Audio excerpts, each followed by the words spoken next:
There was controversial moments in it. There was a penalty that City might have been awarded that they didn't get, but Manchester United did get a penalty. It's been long discussed already, but getting your thoughts on it, it all centred on a Jack Grealish handball. You're already shaking your head as I'm talking about it. I'm guessing you think it's a little harsh, maybe? Well, I hark back to previous conversations that we've had over the last 2 or 3 years about penalties and how ridiculous they're getting. And I just don't know how you describe the ball over the top of Jack Grealish, which is behind him, he hasn't got eyes in the back of his head, and then it gets the tiniest of touches on his fingertips, that you can deem that a shot from 12 yards as a penalty. I don't understand that. And football changes the laws all the time now. Again, it's a discussion we've talked about, how many law changes are made so regular. We're going round in circles on penalties. All we're doing is going back to the starting block again. We're playing Monopoly. We're going round and we're getting back to the start and we go again, and then we're realising that, well, that didn't work. We've had the shirt sleeve on as a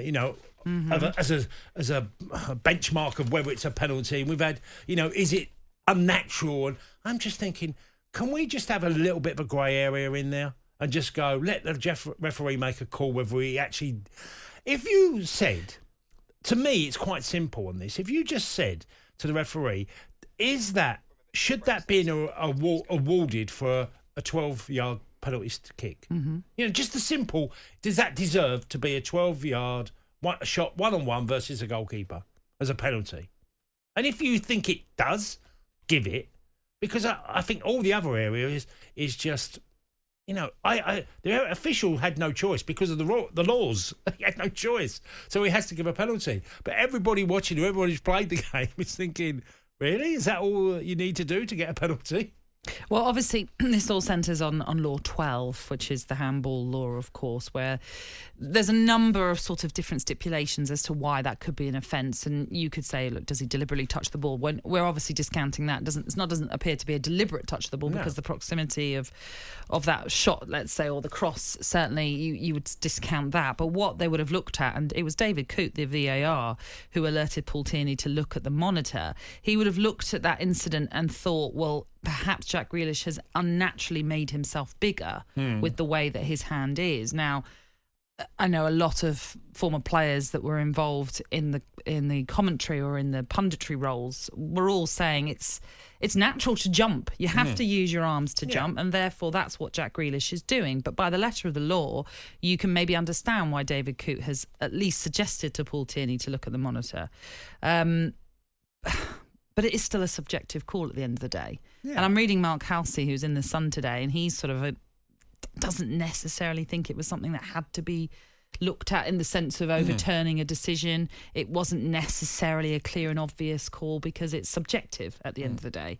That is the problem. And that is, again, what's something he alerts to in the papers this morning, saying we quite clearly need to look at the handball law again.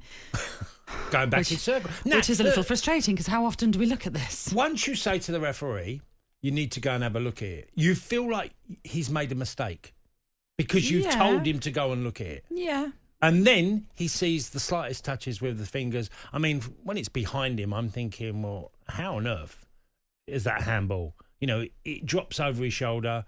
He then turns and he's leapt to try and defend against it. And it's got the slightest of touches. I just don't think you can deservedly give a penalty from 12 yards for an incident as soft as that. Just don't see it. I think, we will see what happens over the summer. Normally IFAB come together, don't they? And they review everything that's happened over a season, and we may well see should we say a tinkering? Because it's always a tinkering to the law.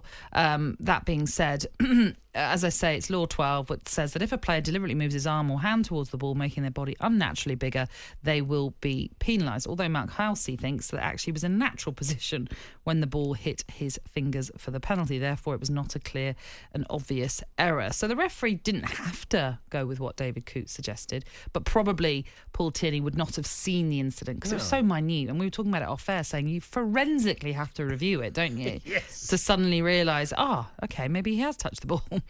That being said, it didn't matter in the end because Manchester City went on to win it, Cass, and they are one final away now from winning the treble.